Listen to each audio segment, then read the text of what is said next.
અવ્યેન વયન દિગન પ્રભુયમ નિદાનમ નારાયણ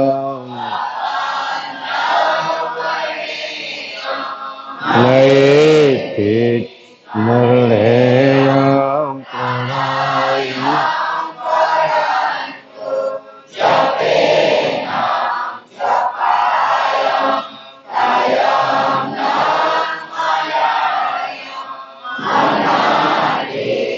મગોયમ સ્વયં કાંસમસ્તુ જહાનમ જાતમ જય નાવિચંદમ વિનય કરોતિ વિવર્જિત વસ્તુ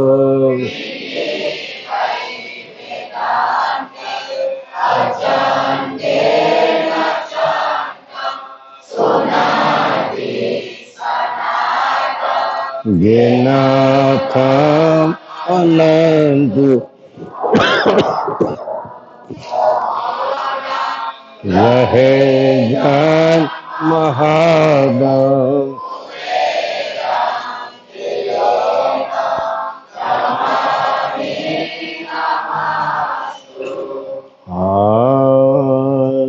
શક્રત સ્વરાજ કરુણેશ કૈર્ગઢ कृष्ण स्वामी महाराज के, श्रीमंत करुणा सागर भगवान के, नरवेद सागर महाराज के, महान तपस्वी रघुराम महाराज के, परमहंस सुखानंद जी महाराज के, विष्णुदास जी महाराज के, शांतिदास जी महाराज के, शीतलदास जी महाराज के, प्रिय विचलदास जी महाराज के, सर्व संतन की, सर्वदेवन की, कैवल धाम की, गुड़गाड़ी साड़सा पड़ेगे, कायम पंथ के, ज्ञान संप्रदाय के, भाल तिलक के, पंचम त्वचम वेद की, जगह स्थान की, ग्रंथ वांचन प्राणम समय का सत कैवल शाहे श्रीमंत करुणा सागर भगवान की जय। गई काले अपने पंचम स्वसम वेद पांचना प्रकरण अंदर આપણે જોયું જેમ ઘરમાં ખાતમુહૂર્ત કરવાનું હોય ને, આપણા ઘરનું ખાતમુહૂર્ત કરવું હોય તો બરાબર બ્રાહ્મણને બોલાવવા પડે, ચૂનો લાવવો પડે, રસ્સી લાવવી પડે, ચાંચવા લાવવો પડે, કોદાળી લાવવી પડે, ખાતમુહૂર્ત કરવાનું એટલે જે ખાડો ખોદવાનો હોય ને તો આ બધા જે તત્વો લાવવા પડે. ખાતમુહૂર્ત કરવાનું હોય ને, ઘરનું જ્યારે ખાતમુહૂર્ત કરવાનું હોય ત્યારે આ બધી સામગ્રીઓ ત્યાં હાજર રાખવી પડે.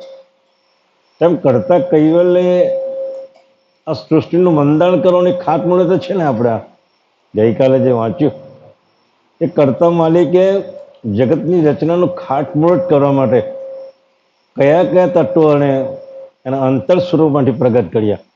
શામાંથી પ્રગટ કર્યા? એના અંતર સ્વરૂપમાંથી એને પ્રગટ કર્યા. તે પોતે મહદ શૂન્ય શિખરની અંદર એક અદ્વૈત સ્વરૂપે, અભિરામ રૂપે પોતાના તખતની ઉપર જ્યારે બિરાજમાન થયા ત્યારે એને એક સ્ફૂર્ણા ઉપજી. આમ એના અંતરમાંથી એક સ્ફૂર્ણા ઉપજી અને સ્ફૂર્ણાનું નામ છે ઉપજણ. શું નામ છે? એને જે સ્ફૂર્ણા એટલે એક જાતનો ભાવ, એનું શું ઉત્પન્ન થયું? એને એક ભાવ ઉત્પન્ન થયો, સ્ફૂર્ણા ઉત્પન્ન થયો. એને કરતા માલિકે કૈવલ્ય પરમગુરુ એને ઉપજણનું નામ આપ્યું. અને એક કરતા માલિકે બીજું સ્વરૂપ જેને પરમગુરુ પણ આપણે કહીએ છીએ. ઉપજણ એ જ પરમગુરુનું પણ સ્વરૂપ છે એમ કે.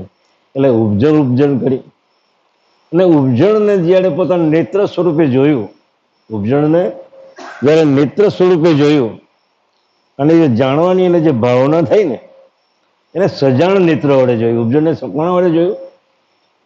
એને જે ઉપજણ જે ઉપજી ઉપજણનું તો કોઈ સ્વરૂપ છે નહીં ત્યાં તો, પણ આ મને અચાનક શું થયું એનો એક ભાવ જાગૃત થયો એમ, જેને સ્ફૂર્ણા ઉત્પન્ન થઈ. મને કેમ ચાલો મંદિરમાં જે ગ્રંથ વાંચન છે તો આપણે એક ભાવ ઉત્પન્ન થાય ને, એટલે અહીંયા બધા આવ્યા ને આપણે, એટલે કરતા માલિકને એવું સ્ફૂર્ણા થઈ કે જે ઉપજણ છે એટલે પોતાના નેત્રથી જે દિવ્ય નેત્ર ઉઠે એને સજાણ નેત્ર જેને કહેવામાં આવે, એ સજાણ નેત્રથી એ ઉપજણને જોઈ, એ ઉપજણને જોઈને એ જોનારની જે બાહ્ય દ્રષ્ટિ છે ને એને બાહ્ય દ્રષ્ટિ કહેવાય. એ જોયું ને એને બાહ્ય દ્રષ્ટિ કહેવાય. બાપજીઓ લખ્યું છે. અને બંનેને જાણનાર, બાહ્ય દ્રષ્ટિને બી જાણનાર અને ઉપજણને બી જાણનાર, જે અંતર દ્રષ્ટિ છે બાપજીની, કરુણા સાગર બાપજી કહે છે કહીવડ કરતા જે અંતર દ્રષ્ટિ છે એને અંતર્વૃત્તિ જાણવી. જો આટલા તત્વો એને બધા ભેગા કર્યા, ઉપજણ ભેગી કરી, બાહ્ય દ્રષ્ટિ ભેગી કરી, સજાણ નેત્રના સ્વરૂપમાંથી આ બધું ઉત્પન્ન કર્યું. ત્યાં કોઈ જાતનું આપણે તો બધું લાવીએ ને તત્વ સામગ્રી, તો ત્યાં કોઈ તત્વ સામગ્રી છે ને. આ બધા કેવા મુદ્દા છે? એટલે ચૈતન્ય મુદ્દા છે સાહેબ. એટલે વિચાર તો કરો, આવી સૃષ્ટિ કોણે બનાવી હશે? તમે વિચાર તો કરો, આ સામગ્રી શામાંથી લાવ્યા હશે? પણ એના અંતર સ્વરૂપમાં હતું જ, પહેલેથી જ ગોઠવાયેલું હતું. જેમ દાખલો આપે છે તેમ ખેડૂત પોતાની ખેતી પટાવીને બધા હથિયારો લાવીને ઘરમાં મૂકી દે. હથિયારો છોડી નથી દેતો, એમ હેઝિટેટ રહેવા જ જાય છે. પણ જ્યારે ફરીથી ખેતી કરવાની જાય ત્યારે એ જ હથિયારો ત્યાં પાછા કામમાં લાગે છે. એટલે આ એના અંતર સ્વરૂપમાં હતા જ બધા જે મુદ્દા જે હતા, ચૈતન્ય મુદ્દા બધા એના અંતર સ્વરૂપમાં તો હતા જ. કારણ કે એક વારની સૃષ્ટિનું સર્જન મારે કરવાનું મળે તો અનંત વારંવાર મારે સૃષ્ટિનું ઉત્પન્ન કરવાની છે. એટલે બાપજી તો કહે છે કે આ એક વારની મારી સૃષ્ટિનું સર્જન નથી. વિશ્વબ્રહ્મ વિદ્વાંસોને બહુ સરસ બધી વાત કરી છે કે આ સૃષ્ટિની રચના મેં એક વાર નથી કરી, અનંત વાર કરી છે. અને દરેક વખતે મને જુદા જુદા ઘાતો એના બીબાઓ જુદા જુદા છે. અત્યારે 84 લાખ પ્રકારના બીબા છે. તમે ડિસ્કવરી પર જુઓ કે કઈ જાતની બધી સૃષ્ટિઓ બતાવે આપણને. આપણે કદી જોવા નહીં આવેલા બધા એવા બધા પેલા પ્રાણીઓ બતાવે ને આ બતાવે. એવી 18 લાખ તો આપણી વનસ્પતિની જાતો છે. એમાં થોડીક જ જાણીએ ને, 8-10 પ્રકારના જાણતા હોય, પણ 18 લાખ વનસ્પતિ આખા વૈરાતમાં તો કેટલી બધી વનસ્પતિઓ હતી અંતરિક્ષમાં ઊભી કરેલી. એનું પોષણ આ વનસ્પતિને મળી રહેલું છે. એટલે આવા મુદ્દા છે, ચૈતન્ય મુદ્દા બાપજીએ ઉત્પન્ન કર્યા. અને એ પોતે નિર્ણય કર્યો કે હવે કંઈ રમણીય ખેલ કરું તો સારું. આટલેથી આપણે ગઈકાલે અટકેલા હતા. શું કહે છે? કોઈ રમણીય ખેલ એટલે શું કરવું? એમ છેલ્લે લાઈન છે, હું એકાથી કેમ બેસી રહ્યા છીએ? રમણીય ખેલ કર્યો હોય તો સારું એવી ઈચ્છા થઈ ત્યારે આટલું મળીને ભાવ ઉપજ્યો. શું ઉપજ્યો? ભાવ ઉપજ્યો.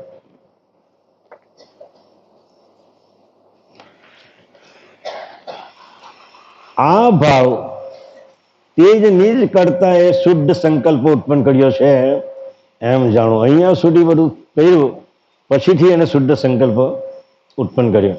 આ સંકલ્પને જાણીને 302 ની બીજી લાઈન, પોતે જાણીને પોતે અતિ વિશેષ અભિમાન ધારણ કરીને એક હું અદ્વૈત છું જે ધારીશું તે એવો સંકલ્પ થયો કે હું તો એકલો છે પણ હું જાણું એવો મહાન છે. બાપજી આપણે શું કહીએ છીએ? અનંત બ્રહ્માંડાધીશ કરતા કહીને શું કહે છે? અનંત બ્રહ્માંડાધીશ. અનંત બ્રહ્માંડને ધારણ કરનાર જે ધણી, અનંત બ્રહ્માંડને ધારણ કરનારો જે ધણી છે એને શું કહેવાય? આપણે અનંત બ્રહ્માંડાધીશ કહેવામાં આવે છે. એટલે એ અનંત બ્રહ્માંડાધીશ માલિકે જ્યારે સંકલ્પ જો ત્યારે પોતાની સજાણ દ્રષ્ટિ પોતાના દિવ્યતાનું ઉપર જોવાનો ભાવ ન કરી અને તો પોતાના પરમ પ્રકાશ આદિ ખગ્ન વિશે જ્યાં સુધી ક્રાંતિ વ્યાપક થઈ ત્યાં સુધી એ તો પોતાના નેત્ર સ્વરૂપે જેવું જોયું, દિવ્ય દ્રષ્ટિ પસાડી તો અનંત યુગો, અનંત કિલોમીટરમાં એની ગણતરી નહીં આવે. તો એવો એ દિવ્ય પ્રકાશ, જ્યાં જ્યાં મારો પ્રકાશ છે ત્યાં મારી સૃષ્ટિ છે. અનંત બ્રહ્માંડ જો એને ઉત્પન્ન કરતો ત્યાં સુધી સૃષ્ટિ હશે ને, અને ત્યાં સુધી દિવ્ય પ્રકાશ હશે ને. તો દિવ્ય પ્રકાશ કેટલો વિસ્તાર છે તે તો કલ્પના કરીએ આપણે. આપણો આ પ્રકાશ પણ ઘણો છે એવું જોઈને ભાવના થઈ. આ બધા પ્રકાશમાં જોઈને એને ભાવના છે. એ જ નિજ કર્તાની પ્રકાશ બ્રહ્મ વૃત્તિ જાણવી છે. પ્રકાશ બ્રહ્મ જે હતું પણ અહીંયા હવે વૃત્તિમાં પેલું થઈ. શું કીધું છે? નિજ કર્તાની પ્રકાશ બ્રહ્મ વૃત્તિ જાણવી. આ પ્રકાશ બ્રહ્મને વિશે જે પ્રકાશ જે હતો ને કર્તાનો દિવ્ય પ્રકાશ હતો એમાં શું થયું? આ પ્રકાશ બ્રહ્મને વિશે સકળતાની સજાણ દ્રષ્ટિરૂપ ભાવના એમાં સમશક્તિ રૂપે વ્યાપક છે. જે પ્રકાશ જે હતો ને સોમ બ્રહ્મનો પ્રકાશ હતો ને એ પ્રકાશમાં કર્તા માલિકની સમસત્તા સમશક્તિ સત્તા એમાં વ્યાપક છે. તે જ પ્રકાશ બ્રહ્મવૃત્તિ એને જ પ્રકાશ બ્રહ્મવૃત્તિ કહી. જે કર્તાનો જે દિવ્ય પ્રકાશ જે હતો ને એ દિવ્ય પ્રકાશની એટલે કર્તાની એક સમસત્તા વ્યાપક થઈ એટલે એને બીજું નામ શું પડ્યું? પ્રકાશ બ્રહ્મ વૃત્તિ. આ વૃત્તિ કહી. જેમ પ્રકાશક સૂર્ય એક દેશમાં રહે છે અને તેના બાહ્ય પ્રકાશને વિશે શીત ઉષ્ણ વૃષ્ટિનો દંડ ગુણ વડે થઈ જાય છે એ પ્રકારે સકાળનો પ્રકાશ તે જ મહદ બ્રહ્મ એ પરમ તત્વ અકર્તા છે. આ સૂર્યને જો દ્રષ્ટાંત આપ્યું મને એક યાદ આવી આવે છે. અથર્વવેદની વાત છે. આ અથર્વવેદ 4 પ્રકારના જે વેદો છે એમાં 4 પ્રકારના વેદોની અંદર આ પંચમવેદની તો બહુ વખાણ કરેલા છે. આપણે વેદ વાંચતા નથી એટલે ખબર નથી પડતી, પણ જેને વેદ વાંચ્યા છે તેને વેદને એમ ખબર પડે છે કે અથર્વ વેદની અંદર એક વામદેવજી નો સંવાદ આવે છે. અથર્વ વેદની અંદર આ બધું યંત્ર ને તંત્ર યંત્ર બધું જે બધા આપણે યંત્રો જે શોધ્યા છે ને આપણે આકાશની અંદર બધા જાય છે ને વિમાનો દોડે છે, આ દોડે છે, તે દોડે છે, એ બધું અથર્વવેદમાંથી નીકળેલું છે. એ જ્ઞાન શેમાંથી નીકળેલું છે? અથર્વવેદમાંથી એ જ્ઞાન નીકળેલું છે. એ અથર્વવેદની અંદર એક વામદેવજી નામના પુરુષ એમાં લખેલું કે સૂરજ એક દેશી છે. સૂરજ એક દેશી છે એનો પ્રકાશ સર્વવ્યાપક છે. એટલે સૂરજનું નામ છે સોમ. એને પાછું લખ્યું છે અથર્વવેદમાં. એ જે સોમ નામનું જે તત્વ છે ને એને અમૃત કીધું છે. આપણે એને સોમવાર કહીએ ને, સૂરજને બી સોમ કહીએ ને, પણ સૂરજનું સોમ નથી. સૂરજની અંદર જે અમૃત છે ને મધ્યની અંદર એ અમૃત તત્વ છે એટલે આપણે એને સૂરજ કહે છે, સોમ કહીએ છીએ. પણ એ અમૃત તત્વના મધ્યની અંદર વળી પાછું એને કીધું કે એમાં જ્ઞાન સમાયેલું છે. આ અથર્વવેદની વાત કરું છે. જે ગ્રંથમાં અથર્વવેદના ગ્રંથમાં લખેલું છે તેની મેં વાત કરું. એટલે એ સોમમાં અમૃતની અંદર પાછું જ્ઞાન સમાયેલું છે. કારણ કે અમૃત માટે બીજું તો કોઈ સમાય નહીં, જ્ઞાન સિવાય સમાય નહીં. એ તો શુદ્ધ સોનાનું સ્વરૂપ છે પાછું અમૃત. એટલે એમાં કોઈ બીજું સમાય નહીં. એટલે જ્ઞાન એમાં મધ્યમાં સમાયેલું છે અને એના મધ્યમાં જ્ઞાનના મધ્યમાં સત્ય સમાયેલું છે અને સત્યની અંદર છે તે કૈવલ્યનો પ્રકાશ સમાયેલો છે. એ જ કૈવલ્ય છે એમ એને લખેલું છે. બોલો, આ અથર્વવેદની મેં વાત કરી છે. એટલે 4 પછી એમ લખે છે કે 4 વેદનો જો ધણી જો હોય અમારો બધાનો તો પંચમ વેદ છે એમ. કારણ કે અમારા જે પિતા છે એમ એવું લખેલું પાછું. જેમ રાજાના મુગટની ઉપર માથાની ઉપર જે મુગટ જે શોભી રહેલો છે તેમ 4 વેદોના શીળની ઉપર આ પંચમ વેદ શોભી રહેલો છે. એવું અથર્વવેદનું નિર્માણ છે. અને અથર્વવેદમાં તો આપણે જે કૈવલ્ય જ્ઞાન પ્રકાશ જે છાપેલો છે જેમાં આપણા પ્રયાગદાસજીના ભજનો છે તેમાં એટલું બધું વર્ણન કરેલું છે કૈવલ્યનું. એક પુરાણી અને કાયમપંથીનો સંવાદ આપેલો છે. પુરાણી અને કાયમપંથીનો સંવાદ આપેલો. તેની અંદર કહે છે ભાઈ કૈવલ્ય જો તમે કહેતા હોય તો પછી તમે આ બધું શું કામ કરો છો? એવું કાયમપંથી કહે છે કે ભાઈ અમારા રોટલા ખાવા પડે એટલે તો આવું બધું લખવું પડેલું છે. અમારું ભરણ પોષણ તો આના ઉપર જ રહેલું, આ વેદો ઉપર ચાલે ને. એટલે આ બધું બધી પંચમવેદ એટલા બધા સર્વશ્રેષ્ઠ છે કે જેની અદ્રક સંપત્તિ આ સોહમ પ્રણવની અંદર મૂકેલી છે. એ જે સંપત્તિ જે મૂકેલી છે ને એ બધું જ વર્ણન આ પંચમવેદના ગ્રંથમાં કરેલું છે. આ સોહમ પ્રણવમાં શું શું સંપત્તિ છે તે તો આપણને ખબર પડતી નથી, કારણ કે એ તો અદ્રશ્ય છે. અને દ્રશ્ય રૂપે આ પંચવેદની અંદર બાપજીનું વર્ણન કરેલું છે. એટલે કહે છે આગળ, આ પ્રકાશ બ્રહ્મને વિશે સકળતાની સજાણ દ્રષ્ટિના ભાવના સમરૂપે સમશક્તિ રૂપે વ્યાપક થઈ એને જ પ્રકાશ બ્રહ્મવૃત્તિ કહી છે. જેમ પ્રકાશક સૂર્ય એક દેશમાં રહે છે અને તેના ભાસ્વરૂપ પ્રકાશને વિશે શીત, ઉષ્ણ, વૃદ્ધિનો દંડનો ગુણ વડે થઈ જાય છે. એ પ્રકારે સકાળતાનો પ્રકાશ એ જ મહદ બ્રહ્મ જે પરમ તત્વ અકળતા છે. દયાળુએ અકળતા બ્રહ્મને વિશે બહુ નિર્માણ કરે. એટલે કે હું હમ બ્રહ્માસ્મિ છું, મને કંઈ કરવાનું રહેતું નથી. અને જો બ્રહ્મ જો સર્વવ્યાપક હોય તો તને જે રોગ લાગુ પડ્યો તે મને પણ લાગુ પડે. તને જે રોગ લાગુ પડ્યો હોય એ મને પણ રોગ લાગુ પડે. પણ એવું તો બનતું નથી. દરેકને રોગ છે, જુદા જુદા છે, એના વિચારો જુદા જુદા છે. જો બ્રહ્મ જો વ્યાપક હોય તો દરેકને વિચારો પણ સરખા હોવા જોઈએ, કારણ કે સર્વવ્યાપક છે બ્રહ્મ, તો વિચારો પણ બધાને સરખા હોવા જોઈએ. અને બ્રહ્મ જો વ્યાપક હોય તો આ કર્તા માલિક જે સુખ દુઃખ જે અંશો બધા ભોગવે છે એનું એનું એનું આપણે એનો યોગ કોણ બેસાડે? અને એટલું જ નહીં, એને ભુક્તમાન કોણ કરાવે? તમારા જે કર્મના શુભાશુભ જે કર્મ કરેલા છે એ ભુક્તમાન કોણ કરાવે? જો સકળતાનો પ્રકાશ બ્રહ્મ વ્યાપક હોય તો આ જે સુખ દુઃખ જે બધા ભોગવે છે એનો ભોગવટો કોણ કરાવે? એટલે ભગવતો કરાવનાર કોઈ સકળના માલિક છે એવું સાબિત કરી બતાવશે પેલા બ્રહ્મ સિદ્ધાંત એમ કહે છે. એટલે આ જે અકળતા જે બ્રહ્મ છે એ લોકોનો સિદ્ધાંત છે એ ખરેખર એ ખોટો છે. અને એ રીતે કહે છે, બાપજી કહે છે કે આ એ પરમ તત્વ જે છે એ અકળતા છે એવું શ્રુતિ પ્રતિપાદન કરે છે. તે એક દેશી કરતાથી નભને વિશે મહદ વ્યાપક આકૃતિ વિનાનો હોય એ બ્રહ્મ સહેજા સહેજ જેમ છે તેમ પ્રકાશ રૂપ જાણવું. અહીંયા પ્રકાશ તો છે ને, ટ્યુબલાઇટનો પ્રકાશ પડે છે તો એમાં કોઈ કર્તવ્ય શક્તિ છે? આપને કોઈ દજારે છે? તો શું કરતું નથી, એ વ્યાપક છે, કોઈ જાતનું દજાડતું નથી. એટલે આ મહદ બ્રહ્મને વિશે જે સમયે કર્તાએ અલૌકિક બાદ દ્રષ્ટિ વડે જોયું, એનો જે દિવ્ય પ્રકાશ છે, દિવ્ય નેત્ર છે, એ અલૌકિક બાદ દ્રષ્ટિ વડે જોયું ત્યારે તેના વિશે જેમ સૂર્યના પ્રકાશમાં ગુણ વ્યાપીને આકૃતિ જણાય છે એ પ્રકારે પ્રકાશ બ્રહ્મને વિશે કર્તાની સમસત્તા વ્યાપક થઈને એ આકૃતિવાળું બન્યું. કર્તાના માલિકની જે સમસત્તા એમાં પ્રકાશ બ્રહ્મ વ્યાપક થઈ એટલે એ આકૃતિવાળું થયું. આમ આકૃતિવાળું બન્યું તેનું નામ પ્રકાશ બ્રહ્મવૃત્તિ જાણવી. આકૃતિવાળું બન્યું એમાંથી પ્રકાશ બ્રહ્મવૃત્તિ ઉત્પન્ન થઈ. આ વૃત્તિથી 3 પાછા મહાતત્વ ઉત્પન્ન થયા. હજુ તો પેલું સૃષ્ટિનું નિર્માણ તો શરૂ થતું જ ને, ઘાટોની તો શરૂઆત થઈ જ નથી. હજુ તો આ અલૌકિક તત્વો જ બધા ઉત્પન્ન કર્યા કરે છે. આ બધું સંપૂર્ણ થાય પછી ઘાટોની રચના થાય. પછી કહે છે આકૃતિ થયું, તેનું નામ પ્રકાશ બ્રહ્મવૃત્તિ જાણવી.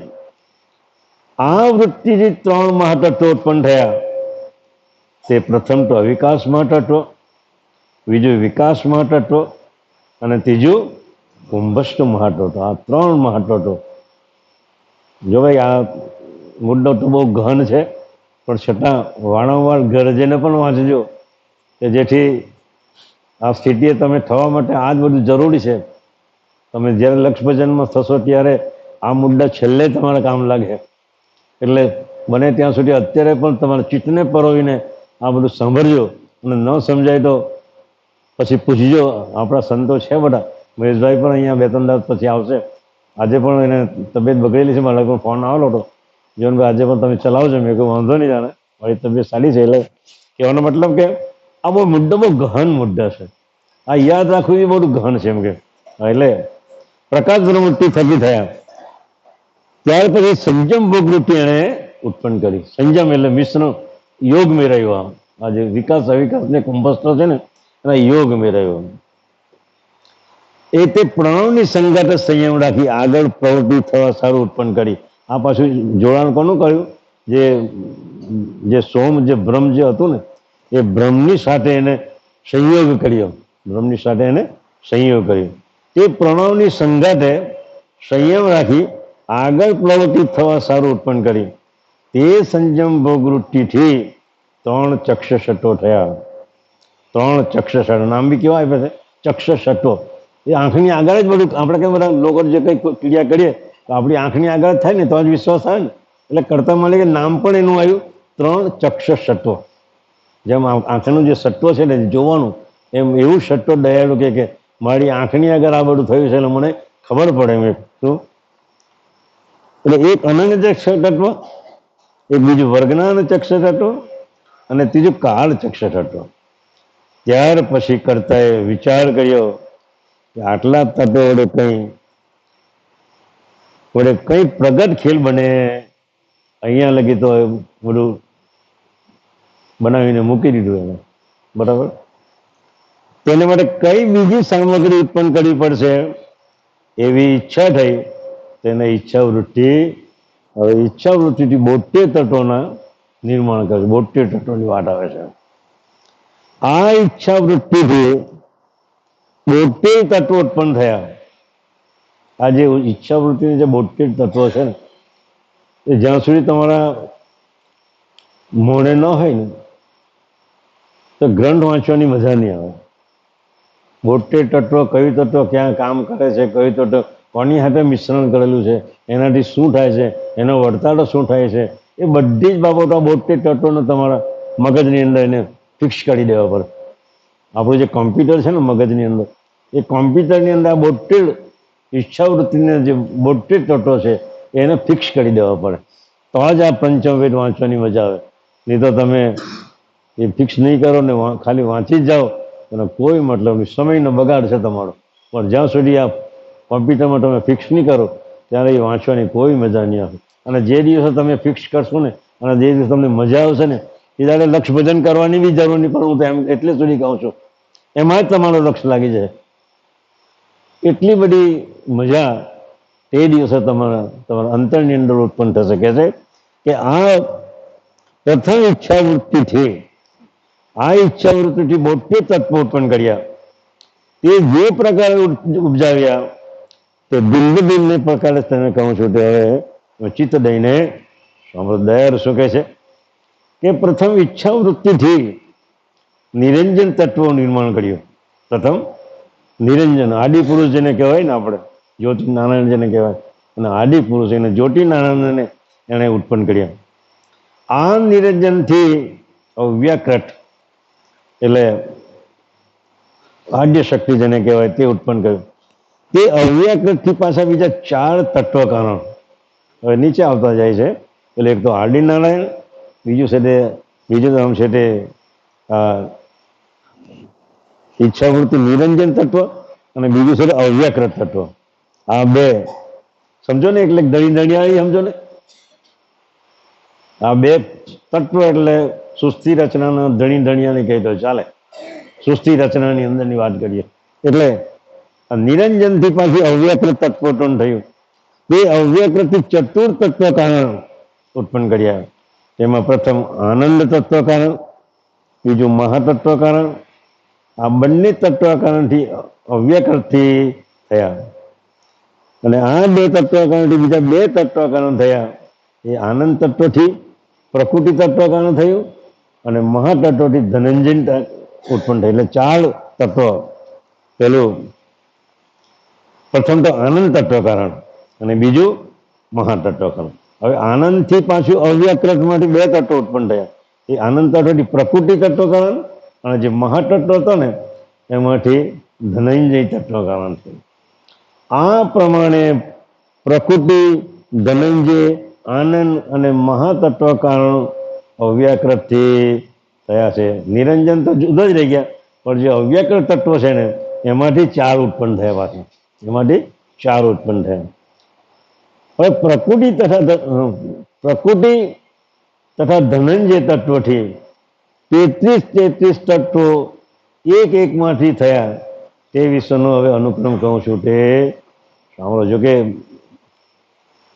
આ વિષય બહુ ગહન છે, કારણ કે તત્વની રચનાની બાબતો છે. એટલે તમને કદાચ આનંદ ખ્યાલ તો નહીં આવતો હે, પણ આપણે એના પ્રયત્ન તો કરીએ સમજાવવા માટે. એટલે પ્રથમ પ્રકૃતિ તત્વ કારણનો વિસ્તાર કહે છે. પ્રકૃતિ તત્વ કારણ તેનાથી 3 ગુણ. પ્રકૃતિ તત્વ કારણથી શું ઉત્પન્ન થયું?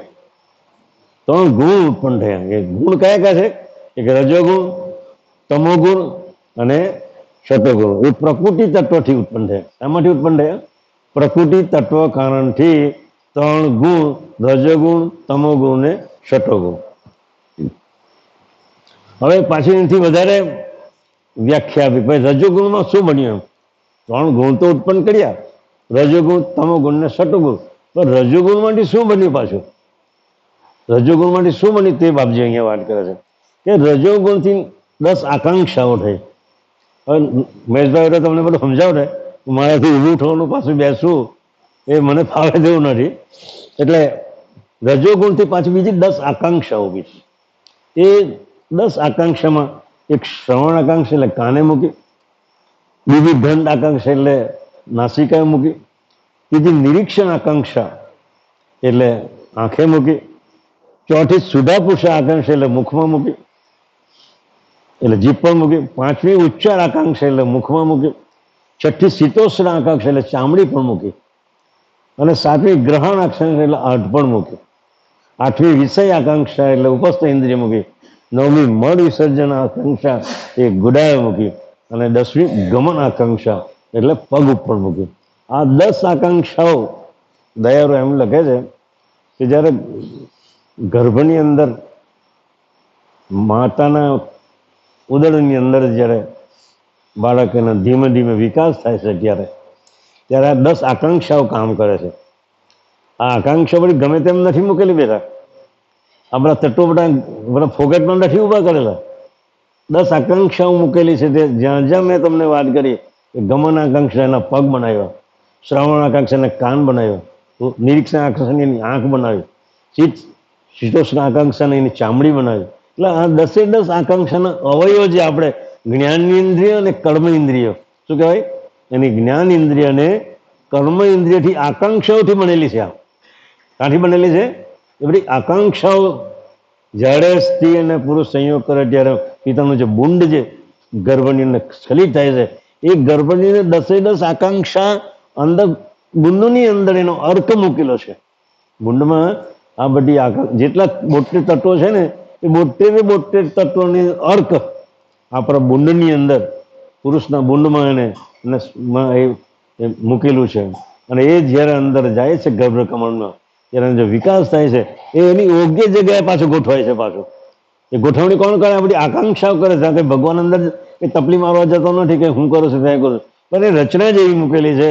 એને સ્વયં એ પ્રમાણે એના કરતા માલિક એનું જે ગોઠવણ છે એ પણ થયા જ કરે છે.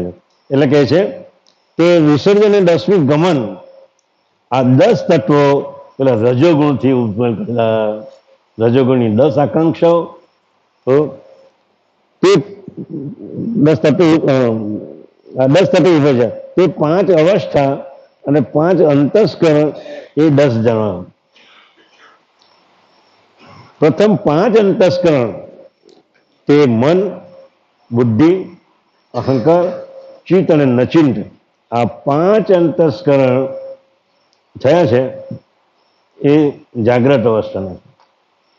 હવે 5 અવસ્થા જાગ્રત, સ્વપ્ન, સુષુપ્તિ, તુર્ય અને ઉન્મુની, આ પ્રમાણે 5 અંતસ્કરણ અને 5 અવસ્થા એ 10 તત્વ સદગુણથી થયા. હવે રજોગુણથી જે થયા ને, રજોગુણથી 10 આકાંક્ષા થઈ, એટલે રજોગુણની સામે પાછું અહંકાર ગણ મૂક્યો. પણ અહીંયા છે ગુણની વાત કરી છે. એટલે આ પ્રમાણે 5 અંતસ્કરણ અને 5 અવસ્થા 10 તત્વ સત્વગુણથી થયા. હવે તમો ગુણથી અમે જે અત્યારે જે ગ્રંથ જે બહાર પાડવાના છે પંચમવેદ, આ જે ક્રમાનુસાર નથી આમાં, તો અમે જે બાળકોને એ લોકો મહેશભાઈ પણ જે ગ્રંથ બનાવી રહેલા છે એના ક્રમાનુસાર બનાવવાના છે. અને કોઠો બી નીચે જ આપવાનું કે પૃથ્વીની સામે ઘન માત્રિકા, પછી જીભની સામે રસ માત્રિકા, આપણે ક્રમાનુસાર ગોઠવીને આખો એક ગ્રંથ તૈયાર થયેલો છે. લગભગ મહિનાની અંદર બધું પટી જાય. એટલે વાંચતી વખતે દરેકને ખબર પડે કે આની સામે આ છે, આની સામે આ છે, આની સામે. અહીંયા શું છે, જો આપણે સ્થૂળ દેહ બનાવ્યો ને, તો સ્થૂળમાં રજોગુણ અને અહંકાર ગણ ગોઠવ્યા. ગુણ અને ગણનું મિશ્રણ છે. એકલા ગણ કામ નથી કરતા, એકલા ગુણ પણ નથી કામ કરતા. રજોગુણ અને અહંકાર ગણ આ બે ભેગા મળીને સ્થૂળ દેહ બનાવ્યો. આપણો સ્થૂળ દેહ શું છે? રજોગુણ અને અહંકાર ગણ.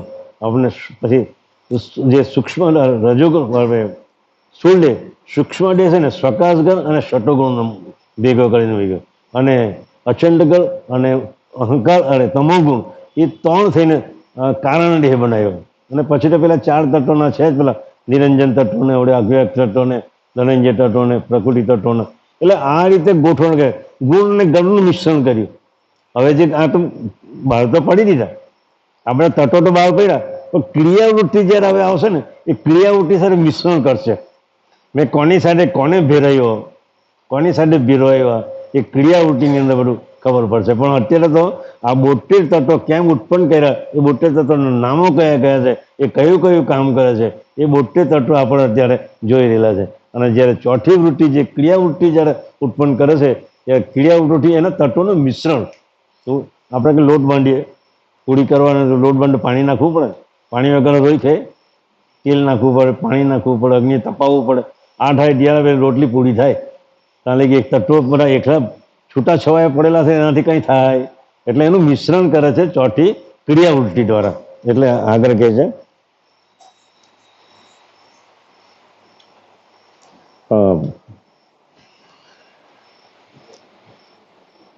આ પ્રમાણે 5 અંતસ્કરણ અને 5 અવસ્થા એ 10 તત્વો સત્વગુણથી થયા. હવે તમો ગુણથી 10 કાળ થયા. કયા કયા કાળ તે જુઓ? સ્વભાવકાળ, કામનાકાળ, આક્રંદકાળ, આશ્ચર્યકાળ, પૃથક્કાળ, વિપરીતકાળ, અજ્ઞાનકાળ, રાગસકાળ, દ્વેષકાળ અને 10મો વૃદ્ધિઅંતકાળ. જો આ કાળ જો 10મો જો વૃદ્ધિ અને અંતકાળ જો આપણા સ્ટડીમાં ન મૂક્યો હોય તો આપણે કહીએ ને 16 સાંજને વિશે વાનું. 16 વર્ષનું થી 20 વર્ષનું છોકરું થાય ત્યાંથી જેટલું જે વધવાનું હોય એ બધું વધે. 20 વર્ષ પછી કોઈ દીકરો 5 થી 7 ફૂટનો થવાનો નથી ને થશે પણ નહીં. કારણ કે વૃદ્ધિ અંતકાળ જે મૂકેલું છે આપણા શરીરની અંદર, એ કયા ભાગમાં મૂકેલું છે બધું પાછળ વાત આવે છે. એ વૃદ્ધિ અંતકાળ જો ન મૂકી હોય તો આપણું શરીર વૃદ્ધિ જ્યાં સુધી થવાનું હોય ત્યાં સુધી પામે, પછી એ વૃદ્ધિ અંતકાળ બી પછી નાશ પામી જાય છે. જો રચના તો જો દડે કરતા માલિકની, જો એ નાશ ન પામી હોત ને તો માણસ વધ્યા જ કરે. આપણે ચોકટું બી 10 મિનિટ બદલાવવું પડે, 6 મિનિટ ચોકટું બદલાવવું પડે ને. કારણ કે જો વૃદ્ધિ અંતકાળ જો સમાપ્ત ન થાય તો આપણે ચોકના બદલવા પડે. એટલે દયાળુની એટલી દીર્ઘદૃષ્ટિ છે તે તો જુઓ કે મારા ઘાતને બાપજી એક જગ્યા લખ્યું છે, મને યાદ આવ્યું કે દુનિયાની અંદર સૌથી મોંઘી વસ્તુ શું? આપણે તો એમ જ કે ને સોનું, પણ સૌથી દુનિયામાં સૌથી મોંઘી વસ્તુ છે પ્લેટિનમ. તેનાથી કોઈ મોંઘી વસ્તુ દુનિયામાં છે? પ્લેટિનમ એક એવી વસ્તુ છે, એટલી બધી મોંઘી છે કે અબજોપતિ ને કરોડોપતિ બી ખરીદી શકે નહીં. એવું એક ધાતુમાં એટલી ઉત્તમ વસ્તુ છે. પદાર્થમાં ઉત્તમ વસ્તુ છે પારસ. એનાથી બીજી કોઈ સર્વશ્રેષ્ઠ વસ્તુ છે જ નહીં. પારસથી કોઈ ઉત્તમ વસ્તુ છે? ઝાડોની અંદર એમ કહેવાય છે કે કલ્પવૃક્ષ, એનાથી ઊંચું કોઈ વૃક્ષ છે નહીં. અને ચિંતામણી, એનાથી ઊંચી કોઈ વસ્તુ ચિંતામણીથી ઉત્તમ કોઈ છે? તો દયાળુ એમ લખે છે કે જો આ 4 મુદ્દા મેં તમને સમજાવ્યા, એમાં ઉત્તમમાં ઉત્તમ એની આગળ કોઈ છે નથી. તેમાં 84 લક્ષ પ્રકારના ઘાટોમાં સૌથી ઉત્તમ પ્રાણી મેં મનુષ્ય બનાવેલો છે. એનાથી ઉત્તમ કોઈ દુનિયામાં બીજું કોઈ છે નહીં. જેમ પેલા 4 પદાર્થોમાં એની આગળ કોઈ જઈ શકતું નથી, તેમાં ઉત્તમ ઘાટ એવો મેં તમને બનાવેલો છે કે એની એવી સમૃદ્ધિ મેં તમને સમર્પિત કરી છે કે આ ઘાટથી ઉત્તમ બીજું કોઈ પ્રાણી એની આગળ આવી શકે તેમ. એ ઘાટ, એ ઉત્તમ પ્રાણી તે નકામો ઘુમાવી દીધો. આનંદ યોગથી કરે છે. આટલી બધી સંપત્તિ આવવા છતાં તે મને ન ઓળખી શકે એમ કે. તે દિવસે કીધું આ રંગપટની અંદર આપણું એક સ્વપ્ન છે કરતા માલિકનું. એ રંગપટની એટલે આપણે અભિનય કરવા આવેલા છે. પરમ ગુરુ એવું કીધું કે મેં તને સુંદર પાત્ર છે ને મેં અભિનય આપ્યો આ પાત્ર ભજવવા માટે. શું તે પાત્ર ભજવશે તો મારા ગુણગાન ગાશે, તો મને મારા સ્વરૂપને ઓળખશે, લોકોને આગળ તો મારા ગુણગાન ગાશે, મને બીજાને પણ મારી સાથે તો લઈ આવશે. પણ તે મારો વિશ્વાસઘાત કર્યો એમ કહ્યું. શું કીધું? તે મારો વિશ્વાસઘાત. આપણે તો એટલા નસીબદાર છે કે અહીંયા આવીએ છીએ, આપણે વિશ્વાસઘાતી નથી. આપણે આ તો જે લોકો પરમ ગુરુને નથી ઓળખી શકેલા તેના માટે બાપજી લખે છે. એટલે દયાળુ કહે છે કે આ ઉત્તમ ઘાત મેં તને જે આપેલો એ તે નકામો ગુમાવી દીધો. એટલે કહે છે આગળ વૃદ્ધિ અંધકારે આ 10 કાળ તમો ગુણથી થયા. આ પ્રકારે પ્રકૃતિથી 3 ગુણ સહિત 33 થયા અને પ્રકૃતિ 34મી. આ કુલ 34 તત્વ આનંદ કારણથી 34 તત્વો આનંદ કારણથી થયા. તેમ હવે ધનંજય તત્વ કારણથી પણ 34 તત્વો થશે. ધનંજય કારણથી પણ 34 તત્વો થશે. એ હવે ગણની વાત કરે. આ ગુણની વાત કરી, આ 34 ગુણની વાત કરી. એટલે 10 સ્થૂળ દેહના, 10 સૂક્ષ્મ દેહના અને 10 કારણ દેહના આ ગુણની વાત કરી. હવે એ જ પાછા ગણની વાત કરે છે. એ 34 તો પેલા થઈ ગયા અને ગણ એટલે 34. 34 તો 68 અને ઉપરના જે 4 ગયા ને આપણે પ્રકૃતિ, ધનંજયનો, આપણા નિરંજન ને આનંદ તત્વ ને પ્રકૃતિ તત્વ, એ 68 ને 4 72 તત્વ. 72 તત્વની વાત અહીંયા બાપજી કરે છે. એટલે કહે છે હવે ધનંજય તત્વ કારણથી 33 તત્વો થયા તે કહીએ છીએ. આ ધનંજયથી આપણે જ્યારે આપણે કોઈ સ્વજન કોઈ ડૂબી જાય ને ત્યારે 2 દાડા પછી 1 દાડા પછી એનો બહાર કાઢીએ આપણે. જેવું એનો દાદા, મામા, પપ્પા, કાકા ત્યાં જાય એટલે એના નાકમાંથી લોહી નીકળે. જોયું છે ને આપણે? ઘણા બધા જોયું. મારો નવીન જ્યારે એક્સપર્ટ થઈ ગયેલો ને 1969ની વાત કરું, ત્યારે નવીનને ભાટાગમીથી એ ઝાડમાં આવેલો એમ. ને જ્યારે સ્મશાનમાં તો ઘરે તો લઈ જ નહીં ગયેલા, પણ જેવું સ્મશાનમાં દહન કરવા મૂક્યો ને એટલે એના નાકમાંથી ડર લોહી રહેવા માંડ્યું. એ શું કામ? કે ધનંજય તત્વ કામ કરે છે. કરતા માલિકે. અને માણસ જ્યારે ફૂલી જાય ને, માણસ ફૂલે છે ને, એ ધનંજય તત્વ છેલ્લે નીકળે છે. એમ લખ્યું છે બાપજી ગ્રંથની અંદર કે બધા જ તત્વો નીકળી ગયા પછી ધનંજય તત્વ છેલ્લે નીકળે એટલે માણસ ફૂલી જાય. માણસ ફૂલવાનું કારણ છે ધનંજય તત્વ રહી જાય છે એટલે ફૂલી જાય છે. એટલે કહે છે કે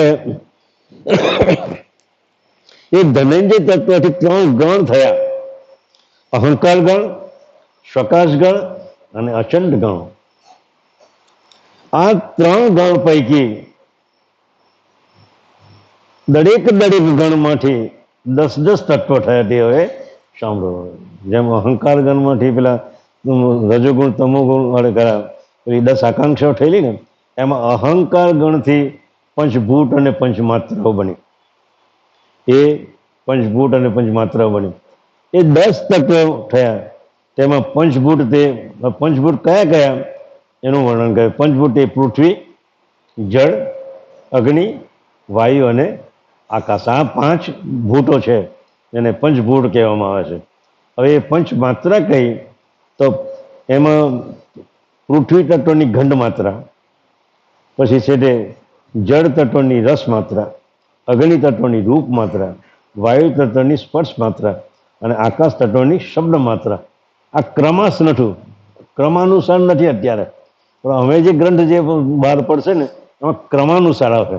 આકાશ તત્વની અમે શબ્દ માત્રિકા આવે, પછી રૂપ માત્રિકાની હાથે આંખનું તત્વ આવે, રસ માત્રિકાને જીભમાં છે અને ગંધની હાથે પૃથ્વીમાં આવે. એટલે આ રીતે ક્રમાનુસાર જે દર્શાવવામાં આવે. આ 10 તત્વો અહંકારથી થયા. ક્યાંથી થયા? અહંકારથી. આ અહંકાર અને રજોગુણ એ 2 ભેગા કરીને સ્થૂળ દેહ બનાવેલો છે. સ્થૂળ દેહ શાનો બનેલો છે? અહંકાર ગણ, એમાં પૃથ્વી, જળ, અગ્નિ, વાયુના આકાશ અને શબ્દ, સ્પર્શ, રૂપ, રસ ને ગંધ એ 10 અને પાછું રજોગુણની જે 10 આકાંક્ષાઓ એ 20 મળી અને સ્થૂળ દેહ બનાવેલો છે. સ્થૂળ દેહ આપણે જાગ્રત દેહ છે ને એ સ્થૂળ દેહ બનાવેલો છે. હવે બીજા સ્વકાશ ગણથી 10 તત્વો થયા. એમાં પાછા 2 વિભાગ પડ્યા. એ 2 વિભાગમાં એક પંચ વ્યવસ્થા અને પંચ સંભસ ગણ. એ છે ને સ્વકાશ ગણથી. આ ગણ અને ગુણ એ એમને બનેલો નથી ભાઈ. આપણે જ્યારે પણ કોઈ ચેતન વસ્તુ સાથે કામ કરીએ ને ત્યારે ગુણ કામ કરે. શું કામ કરે? ચેતન વસ્તુની સાથે મારે કામ કરવું હોય તો ગુણ કામ કરે. એ ગુણ રજોગુણ કામ કરે, શતોગુણ કામ કરે અને તમોગુણ પણ કામ કરે. જેવી જેવી પરિસ્થિતિ પ્રમાણે કામ કરે. પણ મારે જો જડ પદાર્થની સાથે કામ કરવું હોય, સુથાર ધારો કે રંડ મારવાનું કામ કરે ત્યારે ગણ કામ કરે. ગણ અને ગુણની ચૈતનતા એ પુરુષ અને પ્રકૃતિની સાથે જોડાયેલી છે. અને પુરુષ અને પ્રકૃતિનો સંસર્ગ એ આત્મા અને પરમાત્મા સાથે જોડાયેલો છે. અને આત્મા અને પરમાત્માની વૃત્તિ છે અંશની વૃત્તિ સાથે જોડાયેલી છે. અને અંશની વૃત્તિ પ્રકાશ બ્રહ્મ વૃત્તિની સાથે જોડાયેલી છે. એટલે કર્મોના કરતા આપણા દરેક કર્મ આપણના કરતા કર્મ બધા જાણે છે. એટલે ગુણ ગણનું મહત્વ બી આ જ વધારે પડતો છે. એટલે અહંકાર ગણથી બીજા સ્વકાશ ગણથી 10 તત્વો થયા. એ પંચ વ્યવસ્થા અને પંચ સંભસ્કરણ થયા. પ્રથમ 5 સંભસ્કરણ તે શાંત, સહેજ, શીલ, સંતોષ અને 5મું ક્ષમતા. આ સંભસ્કરણ એક સંભસ્કરણની વ્યાખ્યા બાબજે પાછળથી બહુ લાંબી આપેલી છે. એક જ ક્ષમતા સંભસ્કરણ શું કામ કરે એની આખી વ્યાખ્યા એક પાનું ભરીને આપેલી છે.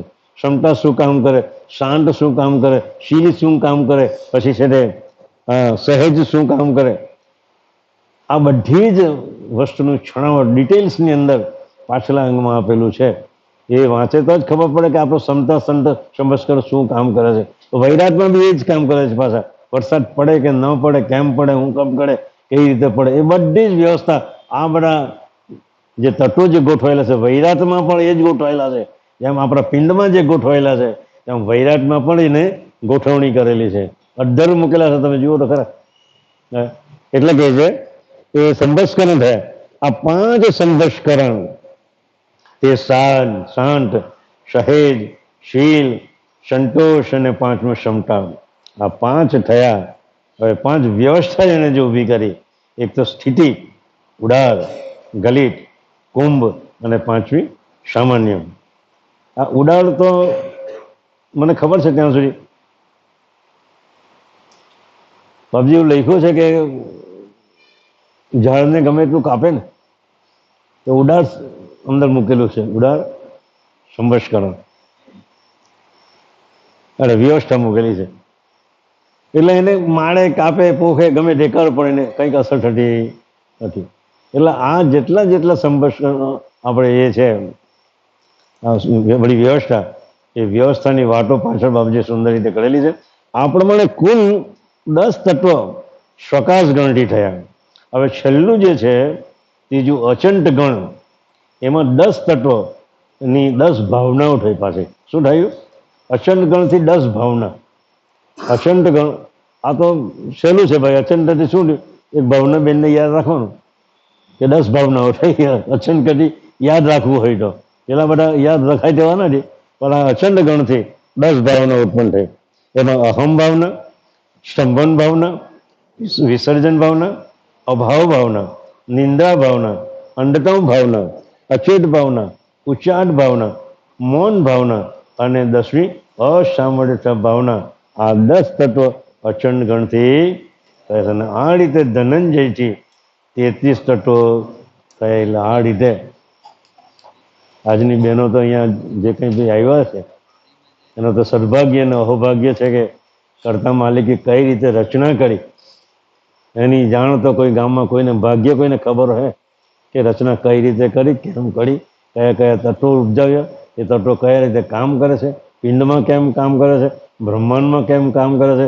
અને એ તત્વનું બહુ સ્પષ્ટીકરણ ડિટેલ્સની અંદર વિસ્તાર રૂપે બાપજીએ જબરજસ્ત વર્ણન કર્યું છે. એ ક્ષમતા શું કામ કરે, શીલ શું કામ કરે, આ બધા જ જે 72 તત્વોની નાની બાબતો છે એ પંચમવેદની અંદર બતાવેલી છે. એટલે જેટલું થાય એટલું આપણે કરી પહોંચાડે, પણ આ બધી બાબતો એટલી બધી મોઘમ છે એને સતત અભ્યાસમાં લઈએ તો જ એ આપણને યાદ રહે તેવું છે. એમાં 72 તત્વો તમારે ફિક્સ કરી જ દેવાના. આજે ને 2-5 દાડા ઘરે પણ જઈને લખી દેવાનું કે ભાઈ રજોગણની 10 આકાંક્ષાઓ, અહંકારગણની પંચભૂત અને પંચવ્યવસ્થા, સંભસ્કરની અચનગણના 10 ભાવનાઓ, આ લખી દેવાનું, તમારે કોમ્પ્યુટરમાં ફિક્સ કરી દેવાનું. અને એ ફિક્સ કર્યા પછી વાંચો તો એટલી મજા આવે, તમને બીજા ગ્રંથો વાંચવાનું મન નહીં થાય. હું શું એટલે આજની આ વાત આપણે પૂરી કરીએ છીએ. શ્રીમંત કરુણા સાગર ભગવાન आद्य सकरत स्वराज कमलेश करता की, कृष्ण स्वामी महाराज की, हेमंत करुणा सागर भगवान की, नरवेश सागर महाराज की, महान तपस्वी रघुराम महाराज की, परमहंस सुखानंद जी महाराज की, श्री विष्णुदास जी महाराज की, शांतिदास जी महाराज की, शीतलदास जी महाराज की, श्री अविचलदास जी महाराज की, सर्व संतन की, सर्वदेवन की, कैवल धाम की, गुरुगाड़ी सारसा की, कायम पंथ की, ज्ञान संप्रदाय की, बाल दिल्लक की, पंचम प्रथम वेद की, जगास्थान वांचन पूर्णावधि समय का